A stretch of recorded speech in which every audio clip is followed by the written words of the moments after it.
30 March 2026 বিশ্ব থেকে যখন মৃত্যুদণ্ড প্রায় বিলুপের পথে, তখন ইসরায়েলের পার্লামেন্ট একটি বিতর্কিত আইন পাস করে যা ফিলিস্তিনি মুসলমানদের মৃত্যুদণ্ডকে সহজ করে দিয়েছে। যে আইন পাস হওয়া দ্বারা ইন্দোনেশিয়া থেকে শুরু করে জাতিসংঘ পর্যন্ত নিন্দা জানিয়েছে। আইনটি কি? আসুন আজকের ভিডিওতে এই আইন সম্পর্কে জেনে আসি এবং এই আইন দ্বারা আমরা কি শিক্ষা পেয়েছি আর আগামীতে আমাদের কি করা উচিত, সবকিছুর আলোচনা করব আজকের এই ভিডিওতে।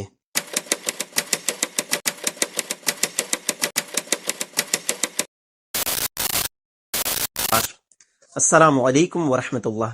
ইসরায়েলের পার্লামেন্ট যে আইনটি পাশ করেছে সে আইনটির নাম হচ্ছে প্যানেল বিল, যেখানে মৃত্যুদণ্ড পাওয়া ছিল একটি লং টার্ম প্রসেস, সেখানে এটিকে শর্ট টার্ম করেছে ইসরায়েলের পার্লামেন্ট। আর এই মৃত্যুদণ্ডকে নিশ্চিত করেছে তারা। আর এখানেই তারা এমন আইন পাশ করেছে, এই আইনের আওতায় মৃত্যুদণ্ড একেবারে অপরিহার্য এবং নির্ধারিত হয়েছে, অর্থাৎ কোনোভাবেই সুরক্ষা পাওয়ার সুযোগ নেই। ইসরায়েলের পার্লামেন্ট যে আইন পাশ করেছে, এই আইন দ্বারা যারা এর দোষী হবে, অর্থাৎ ফিলিস্তিনের যারা বন্দী বর্তমানে ইসরায়েলে আছে, তারা 90 দিনের মাথায় অর্থাৎ 90 ডেজ এর মাঝেই তাদেরকে ফাঁসি দেওয়া হবে। আর এখান থেকে বেঁচে ফিরে আসার 99% চান্স নেই। অর্থাৎ যারা এখন বন্দী আছে তাদেরকে তারা যেভাবেই হোক ফাঁসি দেবে।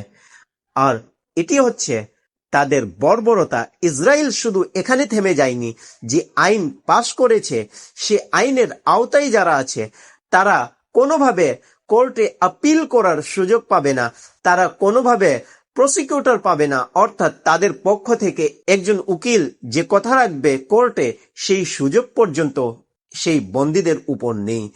তাদের একমাত্রই উপায় তাদেরকে মৃত্যুদণ্ড পেতেই হবে। আর এই আইনটিকে সহজ করেছে ইসরায়েলের পার্লামেন্ট। বর্তমানে ইসরায়েলে ফিলিস্তিনি মুসলমান যারা বন্দী আছে তাদের সংখ্যা প্রায় 11,000 বা তার বেশি।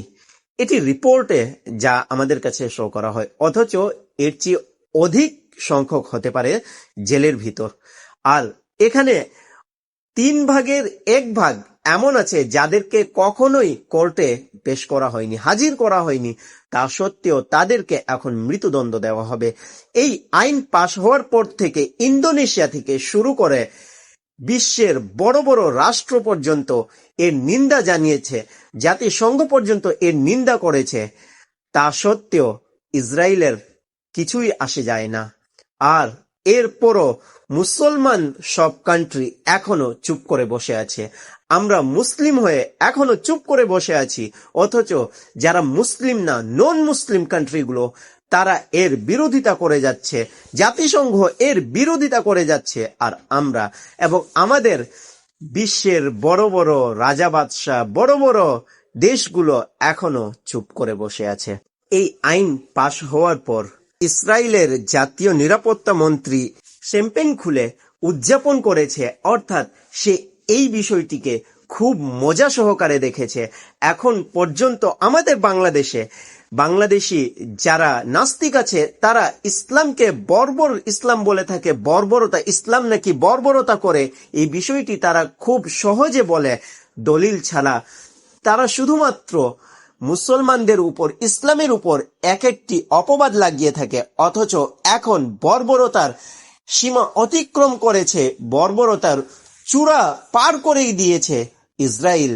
তবে বাংলাদেশি নাস্তিক সহ পৃথিবীর অন্যান্য সকল নাস্তিক যারা ইসলামের বিরুদ্ধে বক্তব্য দেয় তারা চুপ করে আছে। আর একটি কথা বলে দেই, এরা জীবনেও মুখ খুলবে না ইসরায়েলের বিপক্ষে, এরা জীবনেও মুখ খুলবে না আমেরিকার বিপক্ষে। কেন? তাদের সেখান থেকেই ফান্ডিং করা হয়। এই বিষয়টি স্পষ্ট হয়ে যাচ্ছে বর্তমান সময় অনুযায়ী। ইসলাম নাকি মানব হত্যা করে, অথচ ইসলাম তেমন কোনো আদেশ দেয় না, বরং ইসলাম তাদের বিরুদ্ধেই কাজ করতে, তাদের বিরুদ্ধেই যুদ্ধ করতে বলেছে, যারা ইসলামের বিরুদ্ধে তলওয়ারি উত্তোলন করে, যারা মুসলমানদেরকে হত্যা করার জন্য আসে, তাদের থেকে নিজেকে প্রোটেক্ট করার জন্য, নিজেকে বাঁচানোর জন্যই ইসলাম শুধুমাত্র জিহাদের অনুমতি দিয়েছে। তাছাড়া ইসলাম জিহাদকে খুব বেশিভাবে অযথা কেউ বসে আছে তাকে গিয়ে হত্যা করে, এটাকে জিহাদ বলা হয়নি ইসলামে। আর এই কাজটিকে ইসলাম কঠোরভাবে নিষেধ করেছে। এমনকি ইসলামে তো অযথা কোনো প্রাণীকেও হত্যা করার আদেশ নেই, বরং নিষেধ করা হয়েছে। আর বর্তমানে এগুলো তারা ইসলামের উপর অযথা অযথা এক একটি অপবাদ দিয়ে থাকে। অথচ এখন ক্লিয়ার দেখা যাচ্ছে ইসরায়েল কি করে যাচ্ছে, ইসরায়েলের বর্বরতা এবং ইসরায়েলের এই কর্মকাণ্ড দ্বারা প্রকাশ পাচ্ছে ইসলাম হচ্ছে শান্তির ধর্ম। আর এই ইসরায়েল এবং ইহুদি আর অন্যান্য যারা জাতি আছে, যারা মানব হত্যা করে, যারা মানুষের উপর অত্যাচার করে, তারা হচ্ছে বর্বর প্রাণী। তাদেরকে মানুষের কাতারেও নিয়ে আসা যায় না। অথচ আজ কোন নাস্তিক নিজের জিহ্বা খুলবে না, আজ কোন নাস্তিক একটি কথাও বলবে না, আজ কোন নাস্তিক টু শব্দ পর্যন্ত বের করবে না ইসরায়েলের বিপক্ষে। অথচ তারাই মানবাধিকার নিয়ে খুব বড় বড় কথা বলে, অথচ তারাই ইসলামের প্রতিটি কথার বিপক্ষে কথা বলে থাকে। আজ তাদের পক্ষ থেকে একটি ভিডিও হলেও আমি আশা করি এটি কি ঠিক করেছে ইসরায়েল? এখন বলবে মুসলমান হত্যা করেছে তার মানে ঠিক করেছে। ও, তার মানে মুসলমান হত্যা করা ঠিক, আর অন্য ধর্মী যারা আছে তাদেরকে হত্যা করা কি বেঠিক? এখন তারা পক্ষপাতিতা করবে। এটাই হচ্ছে নাস্তিকতার পরিচয়। নাস্তিক এরা কোনো ধর্ম অবলম্বন করে এমন নয়, বরং এরা ইসলাম বিরোধী কাজ করে। এটাই হচ্ছে তাদের মূল পরিচয়।